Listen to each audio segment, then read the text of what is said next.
Morning, my YouTube peeps.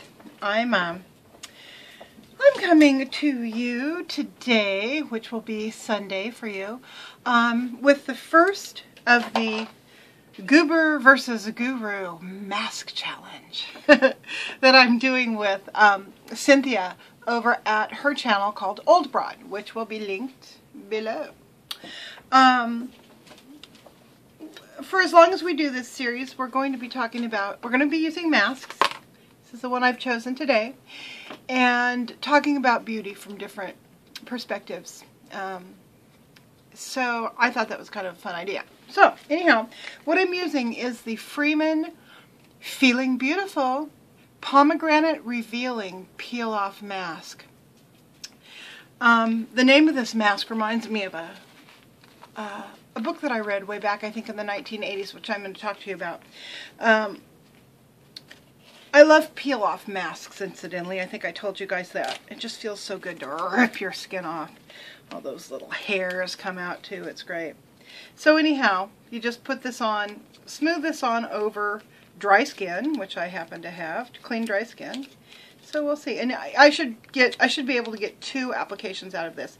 And this mask was generously sent to me by one of my wonderful YouTube beloveds, and it was sent a couple weeks ago. So that's super cool. So yeah, beauty. Boy, beauty is a real, whew, that's a pregnant word, isn't it? I mean, it means something different no matter where you go in the world. But we are here in the Western world, and it usually means, among other things, regular features, abundant hair, and we're talking about female beauty here, abundant hair, a certain mathematical proportion to your face and body,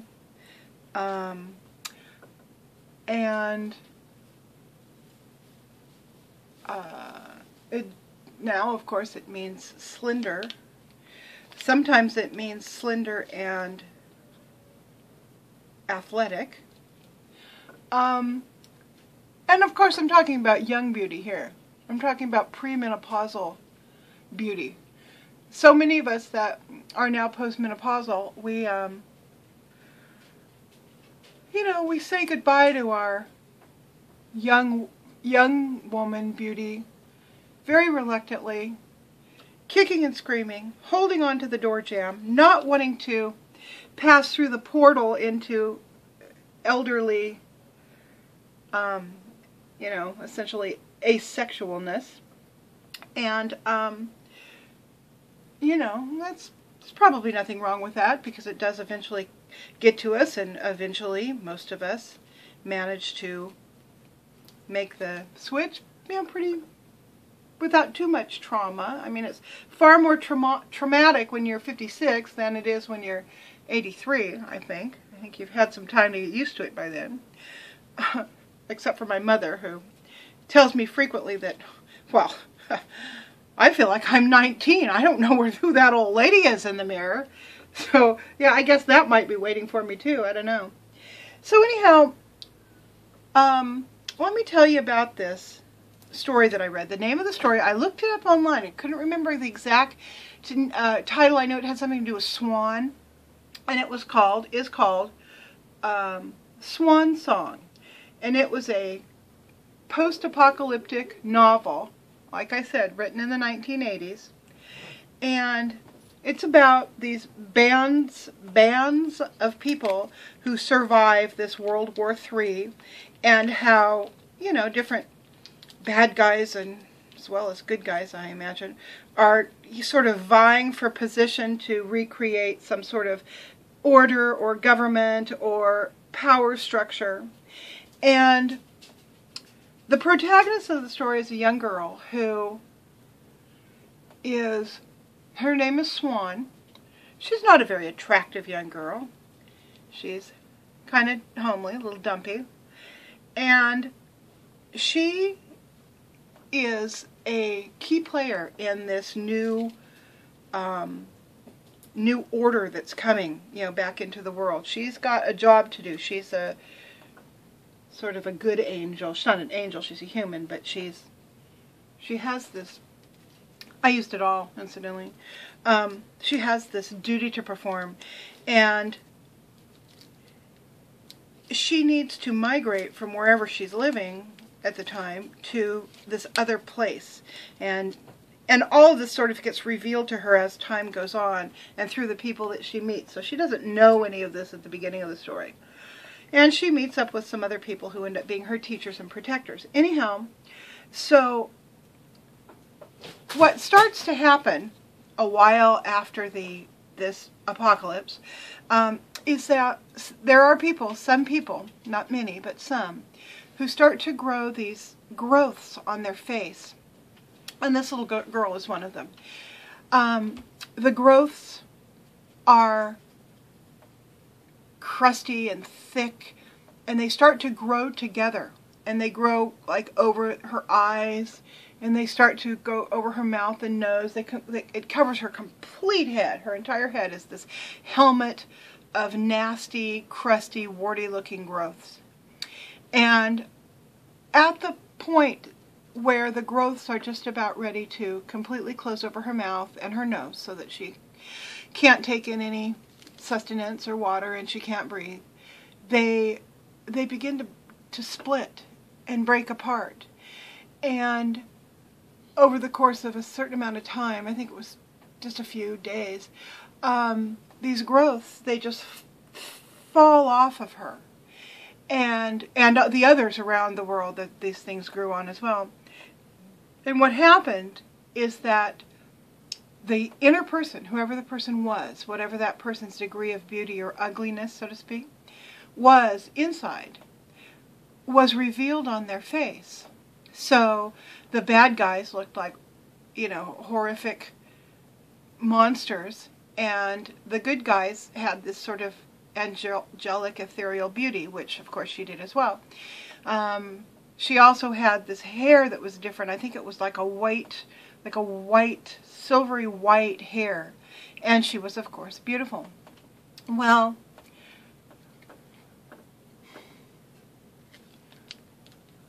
who of us doesn't wish something like that would happen? I mean, it sounds like an awful ordeal to go through, but wouldn't it be lovely to wake up and have, no waddle, or be able to see your teeth when you talk, which I can't, or have a perfectly shaped nose, or have eyes that are a little bit further apart, or more of an oval-shaped face instead of an egg-shaped face, or have your hair back and beautiful and luxurious like it was when you were a kid. So we attempt to make that happen. We get to a point where we see whatever beauty we did have, we start to mourn, and then we want to get it back. So we do things like this,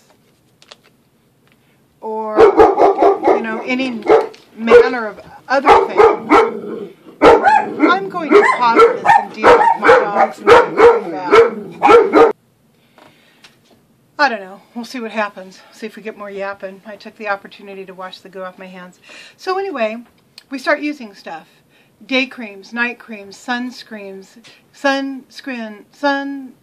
creams, skin smoothing creams, wrinkle eating creams, masks of all description, primer, foundation, bronzer, blush. Then we move to the hard stuff. Retin-A. Well, Retin-A is actually the gateway drug. Then you move to the hard stuff, which is facelifts, laser surgery, fat transfers, lip injections, hair extensions. It goes on and on and on and on. So at some point you figure you're going to reach the point of diminishing returns on all of that. Not so much the creams, because it's good to keep your skin, moisturized and the outer layer of it peeled off and all that. I mean, I have no problem with any of that really, except for that where instead of looking young or younger, you start to look differently old. And there are tons of examples of where that happened. High-profile people that happened to, like Meg Ryan is the first person that comes to mind. Some really bad plastic surgery there. Priscilla Presley, Daryl Hannah. Of course, we don't all know Jocelyn Wildenstein. If you don't know Jocelyn Wildenstein, you need to go check her out, because she's one of the ultimate examples of really bad plastic surgery. And so each of us who has enough money for plastic surgery, which is probably not many of us, but each of us has to come to a point where we are okay with the outer beauty that we had at 15 being a memory, and the inner beauty that we have at 56 or 72 or 87, having that be what pretty much shines through on our faces. I'm not there yet. I'm still doing the mask thing.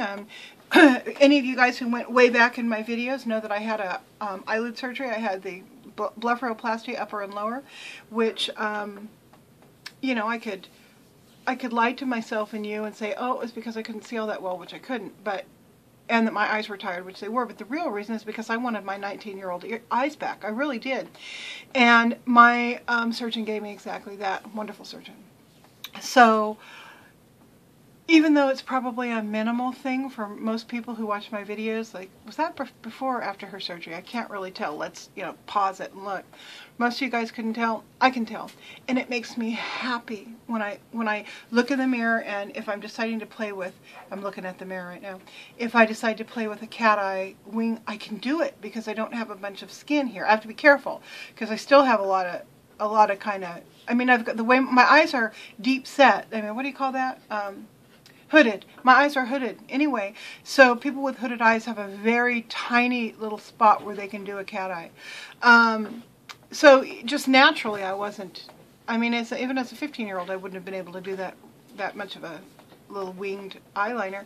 But now I can do it now, and it's just fun to know that I can, whether I do it or not. It's nice to know I can. I have the option. So now I have to go get Mallory because she's chewing up my mom's couch cushion. Hang on.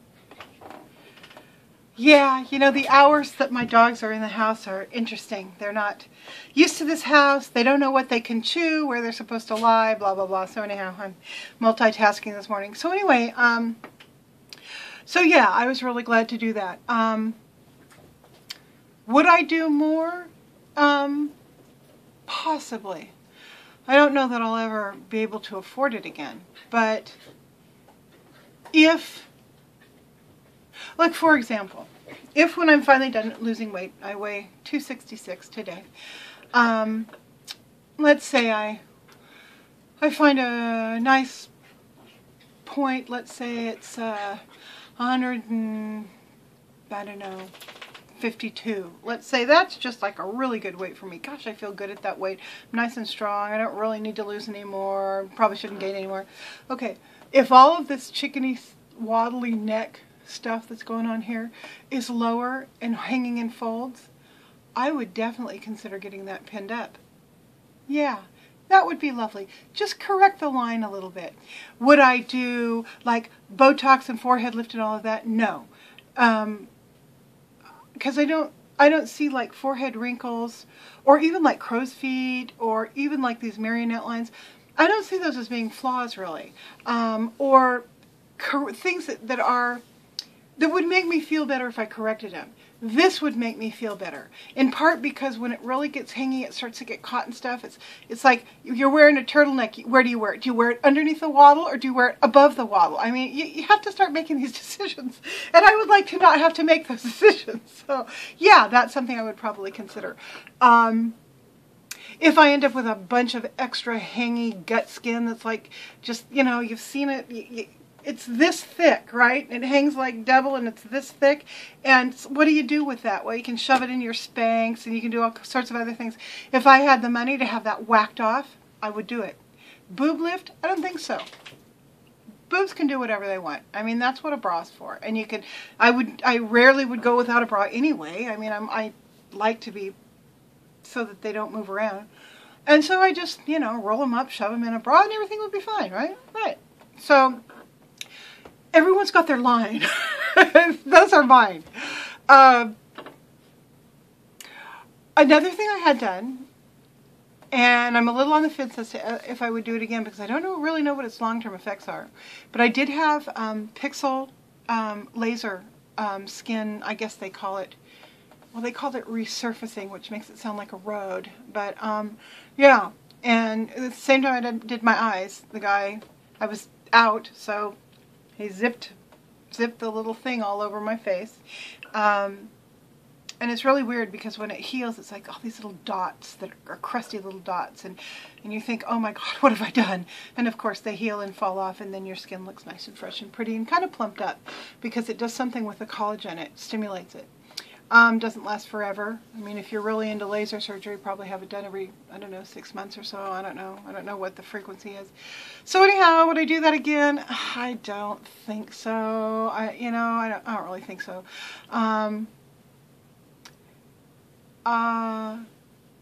So yeah, so beauty, it's a weird thing. It's a strange, uncomfortable sometimes thing for us, particularly mature women, to think about and to manage and to make and to cope with as it goes.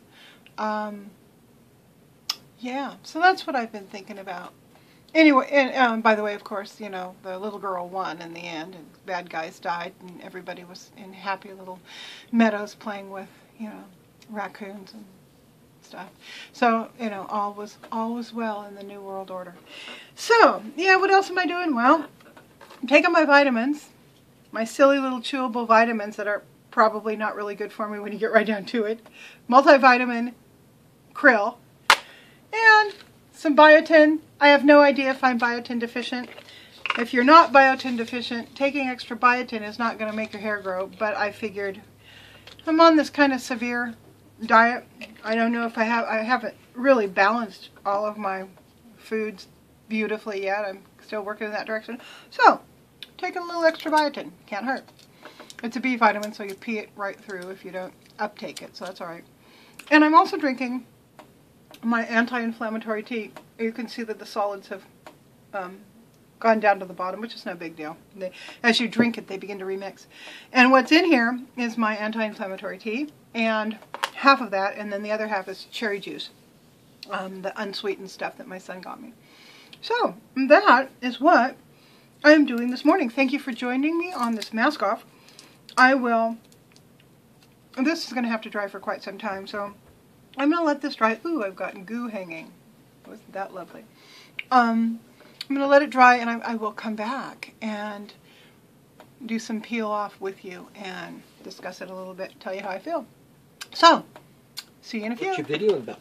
I'm videoing about my mask, and we're going now. Oh. That's right, yeah. Grant just came in to find out what I was videoing about. Okay, so it's been on for about 30 minutes. It's beginning to pull away in certain places. It feels completely, well, not completely dry now that I really feel it. Oh, well, we're going to pull it off anyway. So, here we go. I'm going to start with the part that's coming off here.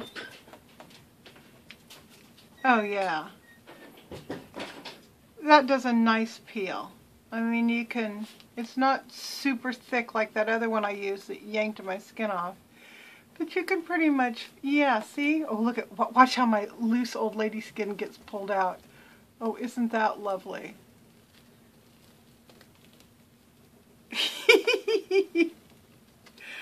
Oh my goodness.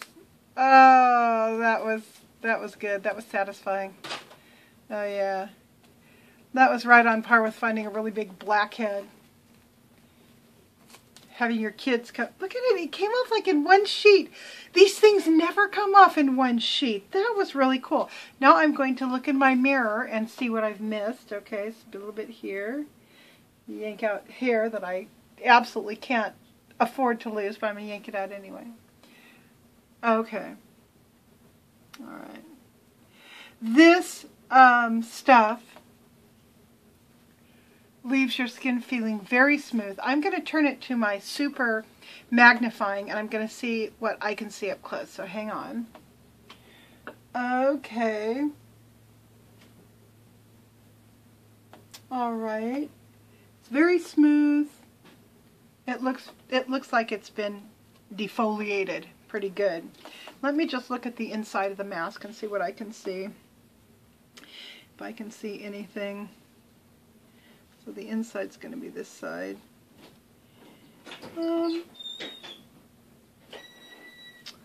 Not much. It doesn't look like it pulled out a bunch of hairs or anything like that. Maybe some little tiny ones. But, and of course, without looking at it under a microscope, I wouldn't be able to tell how much skin cell is there.